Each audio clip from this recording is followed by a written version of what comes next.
Olá, meus amigos do Brasil, tudo bem por aí? Que ótimo, hein? Que ótimo por aqui, sempre ótimo. Estamos chegando com o nosso Visão Geral de hoje. E você sabe, Visão Geral é um olhar atento para os fatos do momento. E está aí na boca do povo, está aí quase que na boca dos deputados, dos senadores, para depois o presidente sancionar. Enfim, vem aí a reforma trabalhista. E para falar desse assunto, nada melhor do que um juiz do trabalho e nada melhor do que Dr. Carlos Eduardo Oliveira Dias, que é membro, conselheiro do CNJ, Conselho Nacional de Justiça. É sempre uma honra recebê-lo aqui, doutor. Um prazer enorme e eu sei que todo mundo vai aplaudir o final da entrevista porque as suas explicações, suas explanações são maravilhosas. Obrigado, viu? Eu que agradeço mais uma vez a oportunidade e, sobretudo, para debater um assunto de tanta importância como este. Com certeza, porque mexe com o Brasil inteiro, né? Não só com a classe de funcionários, mas também com a classe empresarial, muita coisa muda, mexe com a economia. E sem contar que mexe, sobretudo, com 14 milhões de pessoas que estão desempregadas, né? Sem dúvida. Esse tipo de coisa que você citou é bem importante. Qualquer mudança nas relações de trabalho, ela não afeta apenas o trabalhador. Afeta, claro, o trabalhador, afeta a empresa, mas afeta toda a economia, porque há todo um ciclo de atividade produtiva que depende da renda do trabalhador, que é o consumidor, né? Ali na loja perto da sua casa, no magazine, no açougue, tudo isso, então, gera um ciclo extremamente complexo e, por isso, as atenções da sociedade têm que estar voltadas para o tema. Com certeza. Aliás, quando a gente vai comprar alguma coisa, a primeira coisa que eles perguntam qual é a renda. Porque você não pode comprometer uma parte da renda e tal. Então, a renda é uma coisa muito importante. O dinheiro tem que estar na mão de todo mundo aí para circular, para a economia ficar realmente em movimento. Perfeito. Bom, doutor, eu já falei um pouquinho aqui do seu currículo, mas sempre é bom lembrar que o doutor Carlos Eduardo Oliveira Dias tem como formação doutorado em Ciências Sociais, não é isso? Sim. Artes do Centro de Estudos Avançados da Universidade Nacional de Córdoba, na Argentina? Isso. Muito bem. Lá eles não gostam da gente mesmo, mas só no futebol, né? É verdade. Mas só no futebol. O argentino é muito simpático. Muito simpático, muito acolhedor. Né? Também gosto muito deles. Doutor em Direito do Trabalho pela Faculdade de Direito da Universidade de São Paulo, mestre do Direito do Trabalho pela Pontifícia Universidade Católica de São Paulo, especialista em Direito e Processo do Trabalho pela Pontifícia Universidade Católica de Campinas, a PUC Campinas, bacharel em Ciências Jurídicas Sociais pela Pontifícia Universidade Católica de Campinas também, conselheiro do Conselho Nacional de Justiça, juiz titular da Primeira Vara do Trabalho de Campinas, do Tribunal Regional do Trabalho da 15ª Região, desde julho de 94, juiz responsável pelo Juizado Especial da Infância e da Adolescência de Campinas, professor titular do Centro Universitário UDF desde 2015, escritor, tem vários livros. Aliás, o senhor havia prometido trazer alguns livros aqui quando voltasse, mas na próxima vez, então, o senhor trazer para a gente falar de alguns livros, tá certo? Doutor, nós vamos falar da reforma trabalhista, mas antes tem algumas coisinhas que eu quero tirar a dúvida aqui. E nada melhor do que um magistrado para a gente falar. Condução coercitiva. A condução coercitiva normalmente não é quando alguém se nega a uma intimação? Exato, o nome já diz tudo, né? A expressão coercitiva significa obrigatória, compulsória, conduzida. E ela é usada exatamente nas situações em que a pessoa é chamada para um depoimento e ela se recusa a fazê-lo. Na verdade, essa expressão se tornou muito conhecida a partir dos processos criminais. Mas em qualquer processo, até nos processos trabalhistas, é possível que ocorra. Se um juiz do trabalho intima uma testemunha para que ela compareça para prestar um depoimento e ela se recusa a comparecer ou não comparece, ele pode determinar a condução coercitiva, que aí é representada pelo fato de que um oficial de justiça vai até o local onde ela está, se necessário acompanhado de força policial, e leva até o juízo para prestar depoimento. Então, mas muito bem, mas a pessoa primeiro, de repente, não pode ser intimada. Olha, se você está intimado a comparecer e tal, olha, eu não vou. Bom, você não vai, então aí vem uma ordem, uma condição coercitiva. Mas normalmente já chega com a condição coercitiva? A lógica é essa, você primeiro tem que intimar a pessoa para comparecimento, né? Na minha visão, essas deliberações judiciais de condução coercitiva, sem que haja previamente a intimação da pessoa, me parecem abusivas, né? E um tanto quanto espetacularizadas. Na realidade, é para dar um certo sentido midiático que me parece totalmente danoso para o processo. Até o nome já é coercitivo, dá a impressão que tem 200 pessoas levando o cara dentro de uma maneira, nessa equação toda. E não é nem necessário o uso da força, né? Não se fala nisso. Claro, ela é coercitiva no sentido da obrigatoriedade. Então vai um oficial de justiça, como eu falei, e diz a pessoa, olha, você tem que ir, nós estamos acompanhando você para fazer o depoimento perante o magistrado. Outra coisa, doutor, quando, por exemplo, a gente ouve, e eu tenho o hábito eu acordo ouvindo rádio, mas em compensação também durmo ouvindo rádio. Então eu adoro o rádio de manhã, ali estou ouvindo, e aí eu escuto, a Polícia Federal está nas ruas com sei lá quantos mandados de prisão preventiva, condução coercitiva, tal. Tudo isso foi expedido por um juiz. Sim. Sempre tem que ter um juiz. Exato. Todas essas determinações, elas passam por uma análise de um juiz. Então, a validade disso é exclusivamente a partir de uma decisão judicial. Os atos, né, da polícia nessas práticas, inclusive, sobretudo as invasivas, né, como mandado de busca e apreensão, isso não pode dispensar a autorização do juiz. Aliás, o nome mandado vem daí. Mandado é uma ordem judicial para que aquilo seja feito. Qualquer ato da polícia, a não ser na atuação ali, num flagrante, para impedir um crime e tudo mais, mas nos atos de investigação, qualquer conduta que não tenha sido autorizada por um juiz é ilícita. Então, se a polícia invade uma casa e sem mandado judicial, ela está descumprindo a Constituição, que assegura a inviolabilidade do domicílio. Bom, vou falar então aí da reforma trabalhista, mas só mais uma, pode? Claro. O caso Bruno, o goleiro Bruno, que foi foi uma liminar que o tirou? Eu não conheço profundamente o caso, mas pelo que eu tenho notícia, na verdade, ele estava com uma prisão provisória, não é? Embora tenha sido condenado em primeiro grau, essa decisão ainda não foi analisada pelo Tribunal de Justiça em segunda instância, e ele estava com uma prisão provisória. E a informação que eu tive foi que a decisão do Supremo Tribunal Federal de habeas corpus foi justamente por entender que essa prisão provisória já tinha extrapolado os limites necessários, né? Então, ele não tem condenação definitiva ainda.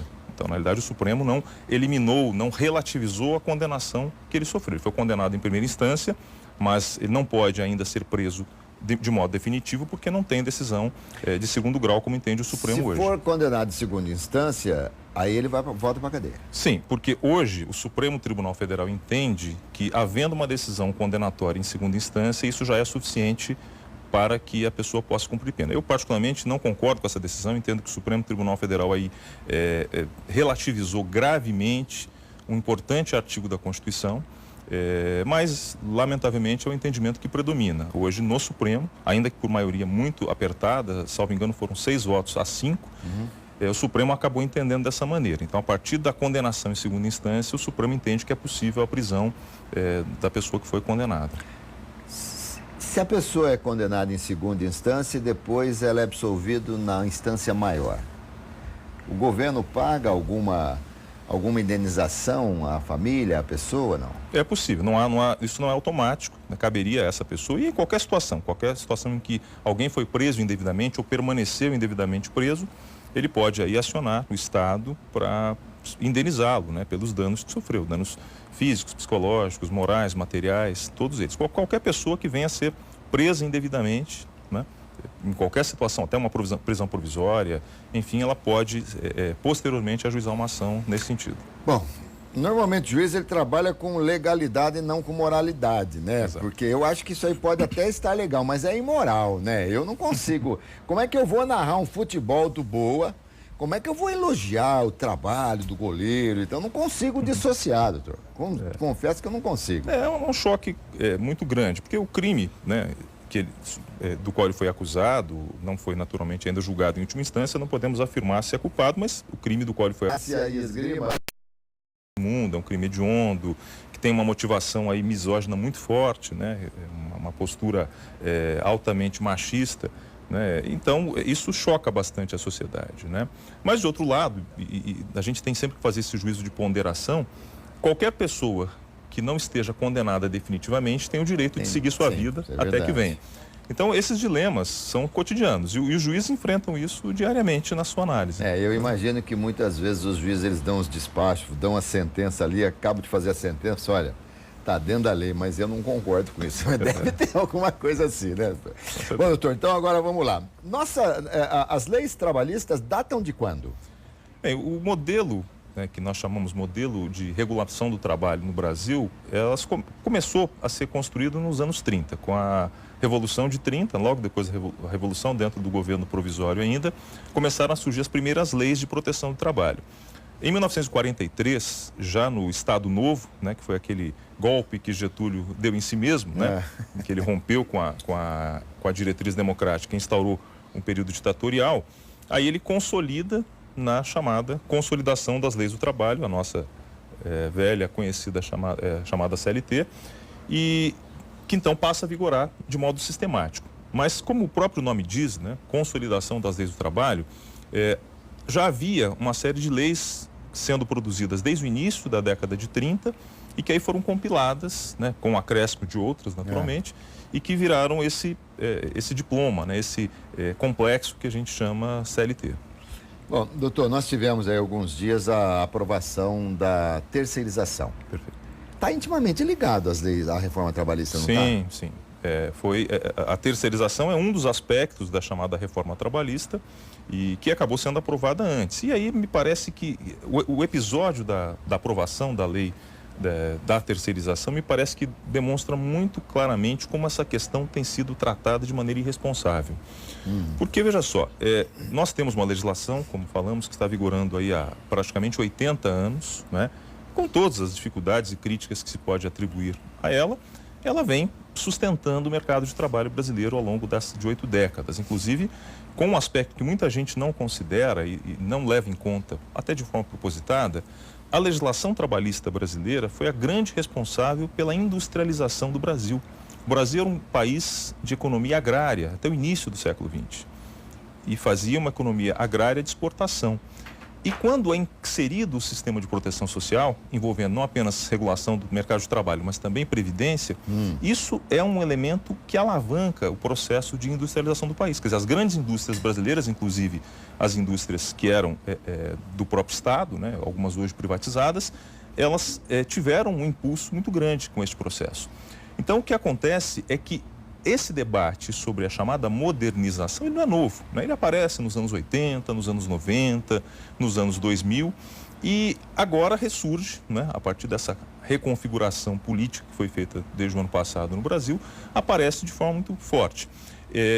E o grande problema disso, a meu ver, né, o ponto inicial é que isso não está sendo feito com o debate necessário, né? Como eu disse, não é uma discussão que surgiu ontem ou que surgiu o mês passado, o ano passado.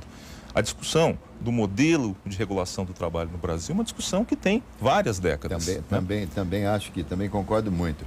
Aliás, é o seguinte, eu ouvi hoje, eu não ouvi a declaração, mas eu ouvi o repórter dizendo que o presidente da República declarou que se não houver um processo de aceleração para a aprovação da reforma previdenciária, vai afastar cada vez mais os nossos investidores aqui, enfim.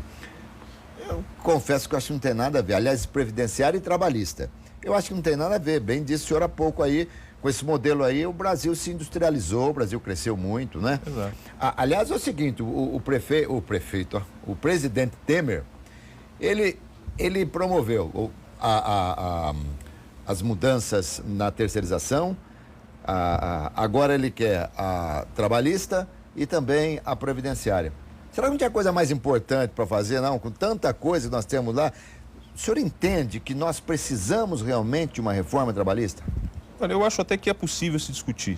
Como eu falei, talvez existam algumas inadequações ou imperfeições no modelo brasileiro, até porque ele foi feito, claro, numa realidade econômica completamente diferente.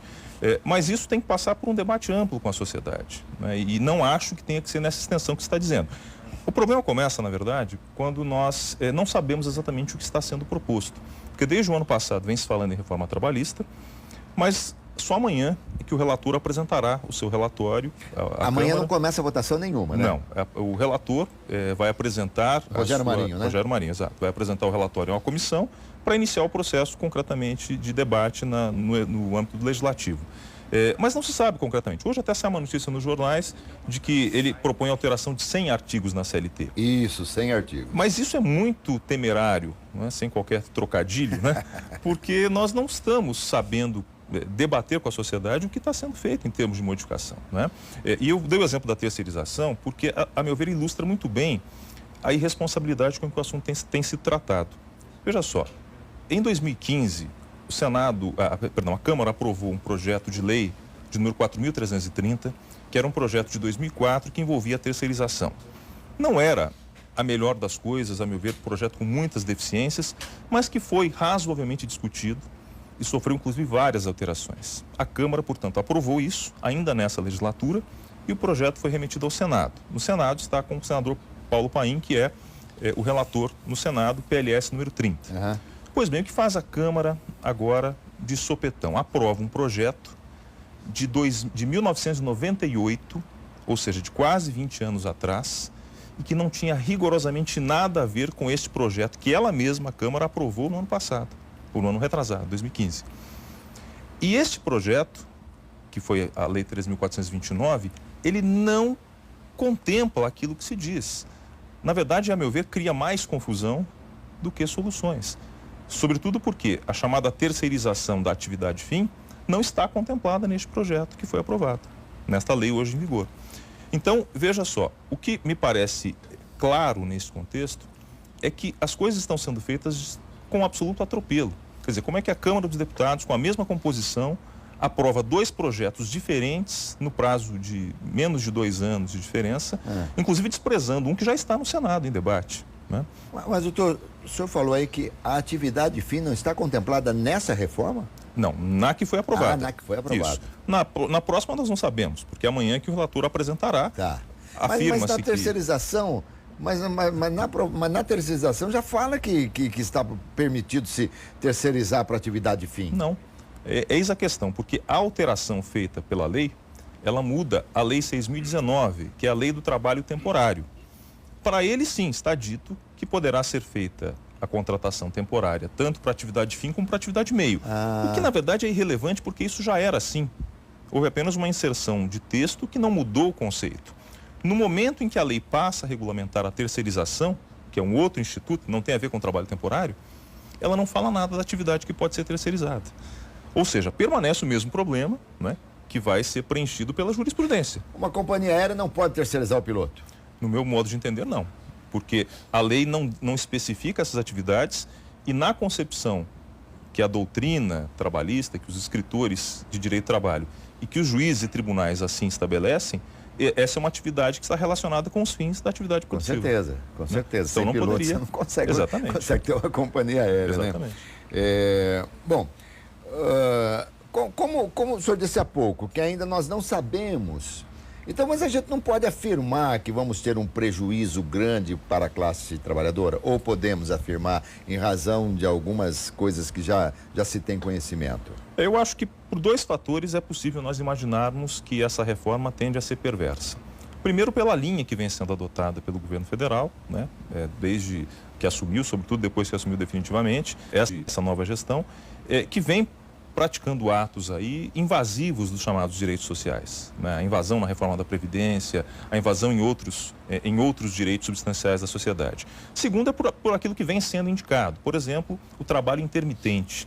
Isso é péssimo. Essa proposta, que já inclusive tem um avanço num outro projeto de lei que está no Senado, é algo que compromete totalmente o direito do empregado de se desconectar do trabalho. O que seria a jornada intermitente? A possibilidade, o empregado contrata uma quantidade de horas por semana, mas ele não tem horário fixo de trabalho. Ele trabalha de acordo com a necessidade. Em outras palavras, ele fica sujeito à convocação da empresa para qualquer horário. Não pode ter nenhum tipo de atividade que não seja relacionada ao trabalho, porque ele simplesmente não sabe que dia e que hora terá que trabalhar para o seu empregador. Esse tipo de mecanismo é absolutamente precarizante, porque o mecanismo é relacionamento interpessoal do empregado, com a sua família, com seus amigos, compromete o descanso, compromete a possibilidade dele estudar. Como é que ele vai estudar, fazer uma faculdade nessas condições? Tem país que utiliza isso? Até existem, mas países que não têm um sistema de regulação de trabalho, né? Como os Estados Unidos, por exemplo. Porque dizem que o Bill Gates, ele permite que você trabalhe na sua casa, você não precisa ir nem um dia à empresa e tal. Isso é até possível, embora isso seja já uma outra vertente, né? Que é o chamado trabalho à distância ou teletrabalho. Hoje muito comum pelos meios tecnológicos que nós temos. Nós já temos regulamentação sobre isso. É o artigo 6º da CLT, que já trata dessa possibilidade, mas aí nós não estamos falando de jornada flexível, nós estamos falando da desnecessidade de a pessoa ir ao local de trabalho para prestar serviço. Ele pode trabalhar da sua casa ou de qualquer lugar, né? Estando sujeito aos mesmos mecanismos de controle, né? O problema da jornada intermitente é que você tem que comparecer à sede da empresa, mas em horários que você só fica sabendo muitas vezes no dia anterior. Olha, amanhã você vem à noite, depois de amanhã você vem de manhã, né? Então ele fica sujeito, às vezes para trabalhar 2 horas, às vezes para trabalhar 6 horas. Quer dizer, ele não tem um mínimo de programação como o trabalhador hoje tem. Eu vou trabalhar de segunda a sexta em tal horário. Ele se programa, tudo. Exatamente, né? Pode se organizar, pode ter as outras atividades normais. Esse é um dos itens da reforma. Pelo que se diz, sim. Mas, inclusive, repito, tem um projeto já encaminhado, que já está no Senado em votação, em processo de votação, né? Que autoriza isso. Faz parte da reforma, mas não neste pacote que será apresentado pelo relator. CNJ, Conselho Nacional de Justiça, que fica em Brasília. Aliás, doutor, tem status de ministro, né? Tem. Então, eu estou conversando aqui com um ministro, né? Doutor, quando tivemos aí as propostas da reforma da Previdência, muito se fala, e muito se falou e continua se falando, que direito adquirido é direito adquirido, tá certo? Agora eu pergunto em relação à reforma trabalhista. Os sindicatos que tiveram uma atuação profícua aí e tal, conseguiram muitas coisas para os trabalhadores. E esses direitos são taxados como direitos adquiridos? Não há dúvida. Como eu falei, nós ainda não sabemos qual vai ser a extensão dessas mudanças, mas é importante lembrar que os contratos que estão em vigor, eles têm que ser respeitados, até porque existem outras normas, né, na própria CLT, existem regras constitucionais, existem alguns princípios dentro do direito do trabalho que asseguram que haja manutenção dessas condições. Na verdade, não pode haver imposição de regra que piore a condição do trabalhador, né? A própria Constituição diz isso no artigo 7º, que os direitos ali garantidos são os mínimos e que só pode haver uma melhora, que nós chamamos aí de princípio do não retrocesso social. Quer dizer, não se pode retroagir para alcançar aí situações já consagradas. Então, naturalmente, o que vier de reforma, né, nós não sabemos exatamente qual será o teor, mas isso tem que se preservar o que é direito adquirido, independentemente da crítica que nós fazemos ao modelo que está sendo proposto para novos contratos. Mas os contratos já celebrados, naturalmente, tem que ser mantidos. Né? E um cuidado, se me permite, que nós devemos ter também, para que não haja práticas que são muito comuns nessas situações, de haver rescisão de contratos de empregados com novas contratações sob o novo regime. Isso, a meu ver, também é totalmente fraudulento, porque se está havendo uma mudança normativa, ela não pode atingir relações existentes, nem mesmo que elas sejam rompidas. Que é muito comum, né? Às vezes há uma mudança, aí a empresa faz a rescisão contratual do empregado, apenas ficticiamente, ele é recontratado poucos dias depois, sob um novo signo, sob um novo sistema. Isso é completamente fraudulento. Então, não pode ser reconhecido como válido também. E os sindicatos vão perder força? Na verdade, eu acho que dentro desse contexto da reforma trabalhista, ao contrário do que se tem propalado, há também um intento claro de enfraquecimento dos sindicatos, né? Não há dúvida que o modelo sindical brasileiro ele precisaria ser revisto, né? Esse sim demanda, no meu modo de ver, até respondendo aquela pergunta que você já me fez sobre a necessidade de mudança da legislação, o modelo sindical precisa mudar, né? Porque ele ainda é um modelo arcaico, inclusive já condenado pela OIT em várias oportunidades, porque ele adota alguns princípios que não são compatíveis com a legislação internacional, né? Mas isso também tem que ser objeto de uma discussão mais abrangente. Não se pode fazer, como se está propagando aí, simplesmente a extinção imediata da contribuição sindical. Eu sou totalmente contrário à contribuição sindical. Era a minha próxima pergunta. Então eu já antecipei. Eu sou totalmente contrário, já até escrevi sobre isso. Não acho que esse financiamento compulsório seja algo relevante para a organização dos trabalhadores. Só que também você simplesmente se extinguiu a contribuição sindical no momento de inflexão de direitos, é enfraquecer ainda mais os trabalhadores, né? Porque os sindicatos vão ter dificuldade de adaptar a essa nova realidade, e isso feito de uma maneira irresponsável, ao meu ver, né? Agora, é importante lembrar que, neste assunto, o que se tem noticiado é que, embora isso faça parte da proposta de reforma trabalhista do governo, o governo não pretende investir nesse discurso. E a razão é muito simples, porque pouca gente se dá conta de que a contribuição sindical, ou chamado imposto sindical, né? O nome técnico é contribuição sindical, mas é mais conhecido como imposto sindical. Ele não é cobrado apenas dos trabalhadores, ele é cobrado das empresas e sustenta o sindicalismo empresarial. Essas grandes federações, confederações patronais, são todas sustentadas com a contribuição sindical. Então, a minha dúvida é se elas, que têm muitos parlamentares que são seus dirigentes, ou que são parlamentares financiados por essas instituições, se efetivamente vão concordar com essa extinção da contribuição sindical. É porque não pode valer só para o funcionário. Não pode, até porque o dispositivo legal é o mesmo, né? Sim. Aí seria o máximo do absurdo, né? Se extinguir apenas para os empregados. Exatamente. Mas em relação a 13º, em relação a férias, tem mudanças também? Então, como dito, nós não sabemos exatamente o teor disso. As linhas gerais que aparecem, né, nessa reforma trabalhista propalada estão relacionadas à flexibilidade maior de alguns institutos, inclusive permitindo negociação que pudesse suprir ou suprimir aquilo que está na legislação, né? Esse é um dos pontos que já se tentou muito fazer no Brasil, em certos períodos sem êxito, outros períodos com algum êxito, que seria o quê? Permitir que as questões fossem tratadas via negociação entre trabalhadores e empresas. Esse modelo não é exatamente ruim, eu não discordo que seja um modelo ideal, adequado, e que é praticado em muitos países desenvolvidos, sobretudo da Europa. A grande questão é que, primeiro, que essas negociações não podem ser feitas sem sindicato. E já há indicativos de que um dos pontos a ser proposto pelo governo é exatamente a possibilidade da empresa negociar diretamente com os trabalhadores, o que seria igualmente um absurdo. Inclusive porque isso é inconstitucional, já que a Constituição expressamente afirma a necessidade da participação dos sindicatos nas negociações, e segundo, que contraria normas internacionais, né? E outro ponto é que, mesmo que haja negociação com o sindicato, nós não poderíamos criar um sistema de substituição da legislação pela negociação com o sindicato sem passar por uma profunda reforma do sindicalismo, no sentido que eu falei agora há pouco. Nessa negociação direta aí, é difícil você imaginar que haja uma condição de igualdade de tratamento, né, do funcionário com o patrão. Não tem como, né? Não, nenhuma. Eu acho que seria um absurdo, realmente. Até porque o funcionário ali, para não perder o emprego, ele vai se sujeitar a uma série de coisas, não é verdade? Então eu também concordo. Acho que nesse aspecto a gente tem que tomar muito cuidado. Eu acho também, doutor, que muitos pequenos empresários, empresários maiores, eu não vejo assim, até nem tenho tanto contato, mas os menores, os microempresários, eles sofrem demais a carga tributária. É desumano até para o empresariado.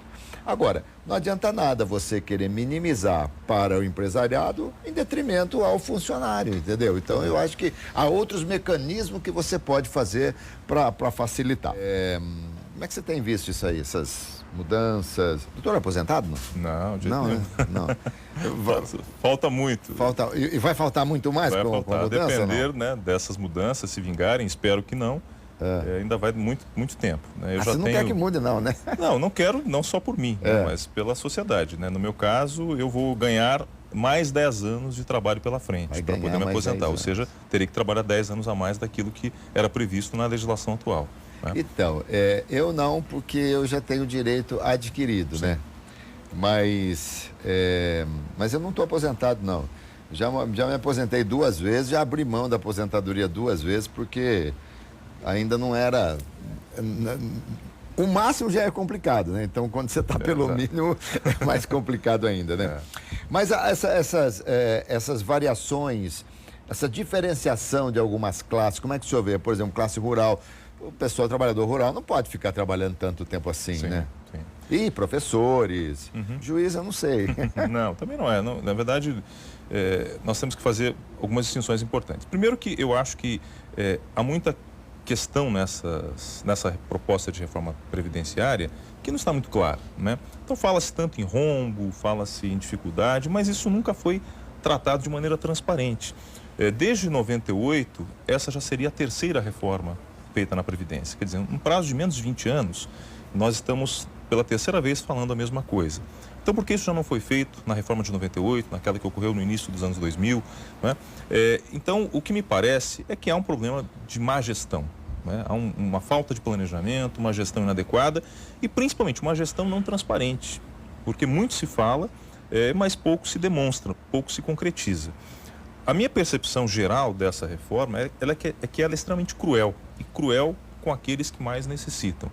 Porque este é um ponto que não vai atingir, que não dependem de aposentadoria. Sim. Podem até circunstancialmente se aposentar, não é? Mas não há necessidade, não dependem disso. O problema está exatamente nas pessoas de baixa renda, que dependem disso e às vezes nem como um instrumento para descansar, né? A aposentadoria para poder efetivamente descansar. Porque a realidade na vida cotidiana é qual? As pessoas se aposentam e continuam trabalhando, né? Porque a aposentadoria acaba sendo um complemento da sua renda. Então isso que me parece muito cruel, né? Ao se elevar a idade mínima para 65 anos, por exemplo, de pessoas que trabalham desde os 16, alguns até antes disso, embora seja proibido, ter que trabalhar aí 50 anos praticamente em atividades adversas, como do trabalho rural ou atividades que são mais delicadas, como a dos professores, isso me parece extremamente cruel. Por isso até poderia se justificar um tratamento diferenciado. Mas na realidade o que me parece é que a reforma como proposta, para todos, ela é equivocada, porque ela parte de um pressuposto que nós não conhecemos e tem uma característica meramente monetarista. E nós não podemos esquecer o seguinte, que a Previdência Social, ela tem mais de uma vertente, não é apenas a questão dos benefícios relacionados à aposentadoria. Ela tem um papel importante também de benefícios decorrentes de incapacidades da pessoa, por acidente de trabalho, Sim, por doença. com certeza. Né? Então, tem esse sentido de inserção socioeconômica, que é muito importante. Agora, doutor, quando o presidente Temer, a gente vivia aquele processo de impeachment da Dilma, claro que se falava só no processo da Dilma, ele não falou para o povo brasileiro que ele ia fazer uma reforma previdenciária, que ele ia fazer uma reforma trabalhista, que ele ia aprovar a lei da terceirização. Ele não falou nada disso. De repente, vem tudo de uma vez. Isso. Você tocou num ponto que, a meu ver, é o ponto crucial de toda essa discussão. É o que eu chamo de falta de legitimidade desse governo de levar ao cabo todas essas reformas. Porque isso não foi um projeto vitorioso. Não. Né? Não passou pelas urnas e vou dizer mais. Por mais que o Congresso Nacional hoje seja um Congresso conservador, até reacionário em alguns momentos, eu não conheço um projeto político majoritário que tenha sido eleito com essas bandeiras. Então o que nós estamos vivendo hoje é extremamente grave, porque esse grupo que tomou conta do poder central, ele está fazendo reformas que não foram ratificadas pelas urnas, que não foram submetidas às urnas. E eu até aceitaria com mais conformismo se esse fosse um projeto vencedor, faz parte da democracia. Se a sociedade majoritariamente tivesse eleito um presidente para isso... plano de campanha, exatamente, tudo isso. Mas não é. E o que mais me assusta nisso tudo é que isso está sendo feito a toque de caixa. E com intenções que nós não sabemos quais são. Parece que se quer, em poucos meses, destruir aquilo que está sendo construído ao cabo, como falei no início, de 80 anos. Quer dizer, o Estado Social brasileiro começa a se construir no início do século XX e não se concluiu ainda. Nós temos gente na linha da miséria, nós temos gente com dificuldade de acesso. Como o senhor falou há pouco. Exatamente, tem trabalho escravo. Então, não é possível nós destruirmos isso em poucos meses. E realmente, a gente não sabe... eu não posso acreditar que isso aí seja fruto do pensamento do presidente da República, um homem que está com quase 76 anos, me parece. Tudo bem que idade é muito relativo, mas que ele imagina que vai fazer? Será que não tem, como diria lá atrás, né? Como disse lá atrás Jânio Quadros, forças ocultas? A gente não sabe, porque eu não posso acreditar que, de repente, do nada, você assume a presidência da República e você traz aí algumas medidas que surpreendem a todos. Nós, enquanto povo, não imaginávamos que ele pudesse tomar uma medida desse tipo. Eu tenho certeza disso, né? E realmente é interessante observar que muita gente que foi favorável ao impeachment da presidenta Dilma não tinha essa percepção. E, ao mesmo tempo, é importante que agora tenha consciência do que está acontecendo e que se mobilize, tanto quanto se mobilizou lá atrás, para tirar a presidente por N razões que se tinha e tudo mais, mas por uma razão que nos atinge diretamente, como nós estamos dizendo aqui, tanto no aspecto previdenciário como no trabalhista e no sentido de outros direitos também, né? O que eu imagino, na minha visão, é que isso, na verdade, envolve um pacto, ainda que não um pacto explícito, mas um pacto envolvendo a aristocracia econômica e política desse país, que foi a que sempre dominou o nosso poder central. Desde o início da nossa república, foi assim. Talvez tivéssemos um hiato aí nos últimos 12, 14 anos, mas parece que essa elite cansou da brincadeira, né? Então vamos retomar a rédea das coisas e vamos acabar com essa festa de deixar essa gente bronzeada tomar conta do nosso país. Doutor, o Rogério Marinho, né, que é o relator, sim, amanhã, quando começar a apresentar, começar a falar, tudo isso vai ficar só entre os deputados. E entre os deputados, eles são realmente capacitados, ou eles convocam pessoas, ou eles convocam juízes do trabalho, ou eles convocam pessoas de sindicato, ou é só entre eles mesmo essa discussão sobre a reforma? Não, dentro do processo legislativo, né, a discussão se dá dentro, né, de cada casa do Congresso, né? Então passa por comissões, depois eventualmente vai para o plenário, dependendo do tipo de votação.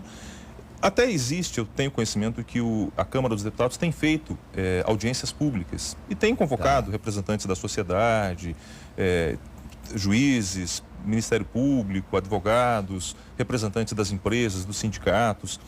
A questão é nós sabermos o quanto isso vai mobilizá-los, né? Eu tive a oportunidade de assistir algumas sessões e fiquei um tanto quanto escandalizado, porque muitos parlamentares estavam ali, passaram inclusive por agressões pessoais a pessoas que estavam ali prestando depoimento, e simplesmente ignoraram as respostas delas, né? Então, quer dizer, não me parecia que havia uma intenção de debate. Claro que isso não foi a regra, boa parte dos parlamentares trataram de modo muito adequado, e o que nós esperamos é que eles ouçam, né, essa avaliação. Porque você fez um comentário que é muito importante, a mudança no paradigma legislativo, tanto para a Previdência como para o trabalhista, isso não é capaz de gerar crescimento econômico. Isso é uma mentira. Quem está defendendo isso está enganando as pessoas. E citamos também, nós temos a mesma legislação trabalhista há 80 anos. E o Brasil viveu ciclos econômicos diferentes, maiores, menores, melhores, piores, porque isso não depende da existência da legislação, depende de fatores macroeconômicos, né? Depende de políticas de investimento, de política de desenvolvimento, de distribuição de renda, né?